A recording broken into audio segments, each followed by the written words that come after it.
আজ যে লই আনছি পাঙ্গাস মাছের রেসিপি। আমরা অনেকে কিন্তু পাঙ্গাস মাছ খাই না।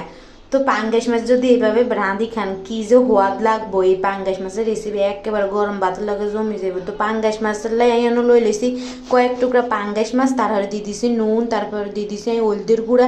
এখন বাগানটা বালা করে মিশে 10 মিনিট আইদিন, যাতে লবণ হলুদ একেবারে ভিতরে ঢুকে যায়। তারপরে দিয়ে দিছি এনাই আইস, তারপরে দিয়ে দিম রুন, তারপরে দিয়ে দিম আদা, তারপরে দিয়ে দিম মরিচ, কাঁচা মরিচ, তারপরে দিয়ে দিম ধনিয়া। এখন ব্যাগগানটা ভালো করে একেবারে আদা ভাঙ্গা করে ভাঙ্গিলাম। তো হুড়া হুড়ে ফেস্ট করতে না আদা ভাঙ্গা ভাঙ্গিলাম।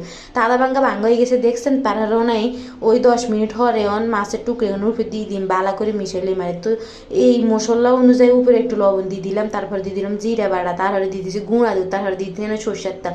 তো সরষের তেল দিলে একেবারে এটা টেস্ট ভালো করে আইব। তো ভালো করে মিশালে রাজ্যের এই পাঙ্গাস মাছের রেসিপি আমার কাছে কেরম লাগে এখানে ভালো করে কইনছে কমেন্ট করে। তো চুলের মধ্যে দিয়ে দিলাম। আমরা অনেকে পাঙ্গাস মাছ খাইতাম চাই না, তো এইভাবে করে একবার রাঁধি খান কত যে মজা রয়েছে রান্না করে কই বুঝানো যেত না। আর ঘরের পাঙ্গাস মাছ অনেকে খায় না, তাই রাঁধিয়ে দিয়েছিলাম। মানে যাতে খাই না হ্যাঁ তো খাই লইছে পাঙ্গাস মাছ। কি মাছ এটা পাঙ্গাস মাছ দেন কেউ বুঝে না। তাদের এই পাঙ্গাস মাছের রেসিপি যদি আমার কাছে ভালো লাগে, আপনারা একবার রাঁধি খান। আর রাজ্যের ভিডিও ভালো লাগলে লাইক শেয়ার কমেন্ট করে দিন। আর হুড়ে ভিডিও চ্যানেলে ধন্যবাদ।